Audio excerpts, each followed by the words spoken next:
Lensa adalah suatu benda yang tembus pandang dan mempunyai paling sedikit satu permukaan yang lengkung.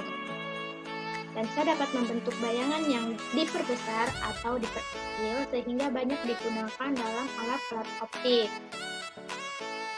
Secara umum ada dua macam lensa, yaitu lensa cembung dan lensa cekung. Ini ada lensa cembung, ini yang kedua adalah lensa cekung. Lensa cembung. Lensa cembung disebut juga lensa positif atau juga lensa konvergen. Jadi di sini lensa itu adalah kebalikan dari cermin. Kalau di cermin yang konvergen, yang sifatnya konvergen itu adalah cermin cekung. Tapi kalau di lensa cembung. Lensa konvergen artinya sifat dari lensanya adalah mengumpulkan sinar. Ciri-ciri dari lensa cembung adalah tebal di bagian tengah daripada di pinggirnya. Lensa cembung terbagi atas 3 jenis. Ada cembung ganda, ada plan konveks, cembung datar, konkav konveks, cembung cekung atau meniskus cembung. Nah, berikut ini adalah bagian-bagian dari lensa. Oke, titik pertama adalah titik fokus f1 ini. Titik 2 ini f fokus 2. Jadi lensa itu memiliki 2 fokus. Kemudian gambar 3 ini adalah sumbu utama. Gambar yang keempat yang ditunjukkan oleh yang keempat ini adalah panjang fokus. Jadi dari titik pusat optis ke titik fokus 2, atau dari titik pusat ke fokus 1 itu adalah panjang dari titik fokus, panjang fokus. Kemudian 5 ini adalah sumbu lensa. Kemudian 6 ini adalah pusat optis. Nah, untuk membentuk bayangan benda oleh lensa cembung, sama seperti cermin, juga butuh sinar-sinar istimewa. Sinar-sinar istimewa ini ada 3. Untuk sinar istimewa pertama pada lensa cembung, sinar datang sejajar sumbu utama akan dibiaskan lensa menuju ke titik fokus f2. Sinar istimewa kedua, sinar datang melewati titik fokus f1 akan dibiaskan sejajar sumbu utama. Sinar yang ketiga, sinar yang menuju ke pusat optis akan diteruskan atau tidak dibiaskan. Adapun sifat-sifat bayangan pada lensa cembung, jika benda diletakkan pada jarak lebih dari 2 kali fokus. 2 kali fokus ini sama dengan jari-jari kelengkungan. Oke, kita lihat dari gambar, kita gunakan 2 sinar istimewa pada lensa cembung, maka akan terbentuk bayangan yang nyata, terbalik, diperkecil. Ini adalah ilustrasi dari benda yang terletak pada jarak lebih dari jari-jari kelengkungannya. Oke, di sini kita lihat bahwa di sini menggunakan sinar istimewa yang ketiga, yang menuju ke pusat optis akan diteruskan, dan ternyata terbentuk bayangan yang terbalik. Nyata di sini artinya dapat ditangkap oleh layar. Layar di sini adalah misalnya air danau.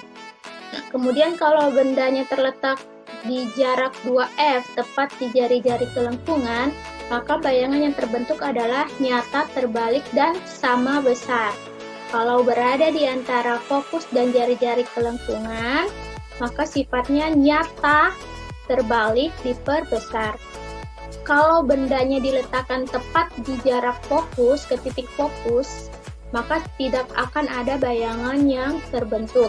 Sedangkan jika benda diletakkan kurang dari fokus, berarti berada di antara titik pusat dan titik fokus, maka benda yang terbentuk adalah mayat tegak diperbesar. Jadi kita tidak akan melihat bayangan diri kita di layar. Nah, untuk menentukan letak dan sifat bayangan dengan cepat untuk lensa cembung, dibagi juga menjadi 4 ruangan seperti sifat pada cermin cekung. Nah, bedanya adalah untuk lensa cembung, ruang benda dan ruang bayangannya tidak sama. Jadi untuk ruang benda, ini ruang benda 1, ruang benda 2, ruang benda 3, dan ruang benda 4. Tapi bayangannya, ruang bayangan 1 berada di sini, bayangan 2, bayangan 3, dan ruang bayangan 4. Nah, hasil percobaan membuktikan ruang benda ditambah ruang bayangan itu adalah 5.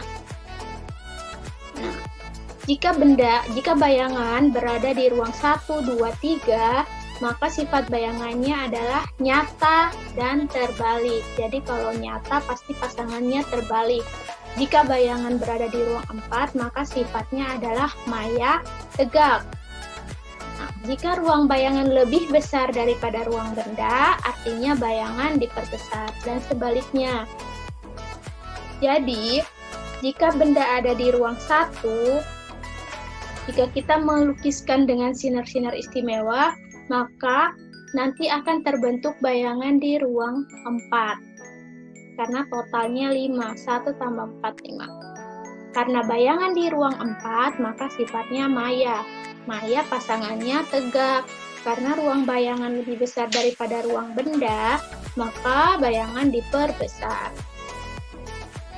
Lensa cekung disebut juga sebagai lensa negatif atau lensa divergen karena memiliki sifat menyebarkan sinar-sinar yang datang kepadanya. Adapun ciri-ciri dari lensa cekung adalah tipis di bagian tengah. Lensa cekung juga terbagi atas 3 jenis. Ada bikonkav, cekung ganda atau cekung rangkap, plan konkav, cekung dan datar, dan meniskus konkav atau konveks konkav, meniskus cekung. Adapun sinar-sinar istimewa pada lensa cekung, yang pertama, sinar datang sejajar sumbu utama akan dibiaskan seolah-olah dari titik fokus. Jadi ada kata seolah-olah dari titik fokus 1. Jadi kalau di cermin itu yang ada kata seolah-olahnya adalah cermin cembung. Dan sinar yang kedua, sinar datang seolah-olah menuju ke fokus 2 akan dibiaskan lensa sejajar sumbu utama. Yang ketiga, sama dengan lensa cembung, sinar yang menuju titik pusat optis akan diteruskan. Nah, pada lensa cekung, benda yang diletakkan di depan lensa atau benda nyata, bentuk bayangan adalah sifatnya selalu maya, lebih kecil, dan tegak. Ini adalah ilustrasi dari pembentukan bayangan pada lensa cekung. Adapun rumus dari lensa sama dengan rumus dari cermin. Yang berbeda adalah nilai dari fokusnya. Kalau fokus positif untuk lensa cembung, sedangkan untuk lensa cekung fokusnya nanti bernilai negatif. Kemudian ditambah lagi rumus dari kuat lensa, yaitu kemampuan lensa untuk mengumpulkan atau menyebarkan sinar yang datang kepadanya. Satuan dari kuat lensa ini adalah dioptri. Rumusnya adalah P sama dengan 1/F. Ini jika fokus yang diketahui dalam meter. Sedangkan jika fokus yang diketahui dalam sentimeter, kita bisa gunakan P sama dengan 100 per fokusnya. Di sini kuat lensa positif untuk lensa cembung, kuat lensa negatif untuk lensa cekung. Contoh soal 1, sebuah benda diletakkan 24 cm dari lensa cembung yang fokusnya 8 cm, tentukan letak bayangan, perbesaran bayangan, gambar pembentukan bayangan, dan sifat bayangan.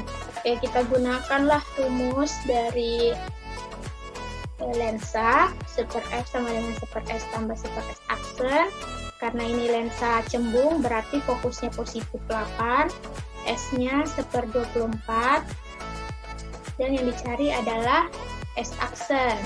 Oke, 1/S aksen sama dengan 1/8 kurang 1/24. Karena ini kita pindah ruas ke sebelah kiri, jadi minus 1/24, kemudian lakukan operasi secara matematika, sehingga diperolehlah S-aksennya 12 cm. Karena S-aksennya positif, berarti sifatnya real atau nyata. Kemudian untuk perbesaran bayangan, kita gunakan minus S-aksen per S, masukkan S-aksennya 12, minus 12/24 dapat minus. Minus di sini artinya sifatnya terbalik. Angka M-nya 1/2 kurang dari 1 berarti sifatnya diperkecil. Artinya sifat bayangan dari hasil yang kita peroleh, sifat bayangannya adalah nyata terbalik diperkecil. Adapun gambar pembentukan bayangan, kita gunakan dua sinar istimewa pada lensa cembung sehingga diperolehlah gambar seperti ini. Sinar datang sejajar sumbu utama akan dibiaskan menuju ke fokus 2. Sinar yang datang menuju ke titik pusat optis akan diteruskan. Perpotongan antara sinar yang dibiaskan itulah posisi dari bayangan. Di sini juga bisa kalian lihat, kita lihat bersama bahwa sifatnya adalah terbalik. Terbalik pasangannya nyata terbalik diperkecil. Contoh soal 2, perhatikan gambar berikut ini. Benda diletakkan di depan lensa cembung. Ini adalah lensa cembung. Jika benda digeser, ini benda digeser 10 cm menjauhi lensa, maka yang ditanya adalah sifat bayangan. Sifat bayangannya bagaimana? Oke, di sini ada dua cara yang bisa digunakan untuk menentukan sifat bayangan. Yang pertama dengan cara melakukan perhitungan, yang kedua dengan cara menggunakan sifat-sifat dari ruang benda, ruang bayangan. Cara pertama, di sini kita gunakan persama rumus dari lensa, 1/f, 1/s tambah 1/s aksen. Masukkan S-nya 8, S-aksennya minus. Kenapa minus? Karena lihat bayangannya tegak. Berarti kalau tegak, X-aksennya negatif, makanya di sini negatif bukan positif. Oke, lakukan operasi, samakan penyebut, kemudian lakukan operasi pengurangan, dan maka fokusnya adalah 24/2, 12 cm.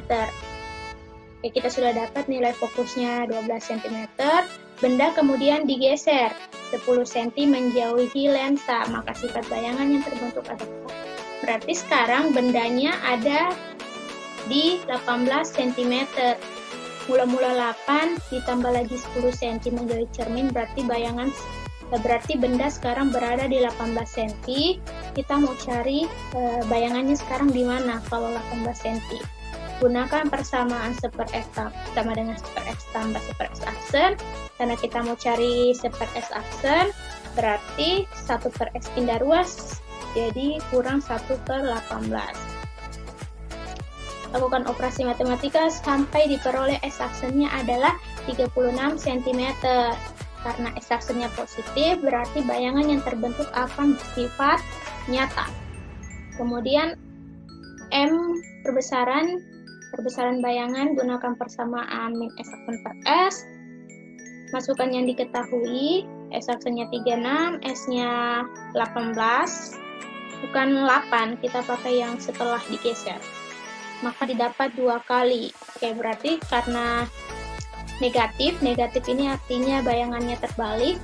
Karena nilai M-nya 2, lebih dari 1, berarti bayangan diperbesar. Artinya sifat bayangannya adalah nyata terbalik diperbesar. Oke, untuk cara kedua, di sini kita juga perlu data fokusnya. Yang kita butuhkan hanya nilai dari titik fokusnya, yaitu 12 cm. Kemudian sekarang benda berada di 18 cm. Oke, karena fokusnya 12 cm, berarti 2 kali fokusnya adalah 24 cm.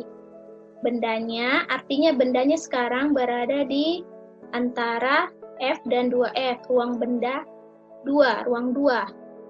Oke, berarti benda di ruang 2, bayangan pasti ada di ruang 3, karena totalnya 5. Bayangan di ruang 3 pasti sifatnya nyata terbalik. Ruang bayangan lebih besar daripada ruang benda. Ruang 3 bayangan, ruang benda 2, artinya bayangannya pasti diperbesar. Nyata terbalik diperbesar.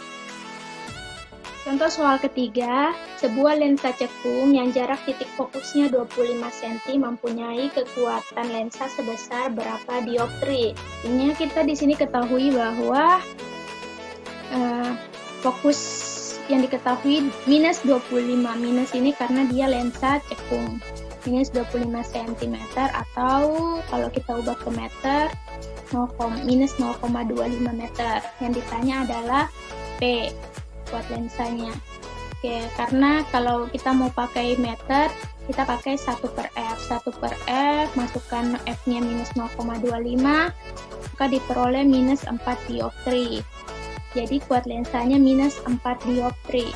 Minus ini berarti lensa negatif, lensa cekung. Nah, kalau kalian mau gunakan 100/f juga bisa. Kalau mau pakai centimeter, nggak perlu diubah ke meter, gunakan 100/f. Jadi 100 bagi minus 25 dapat juga minus 4 dioptri.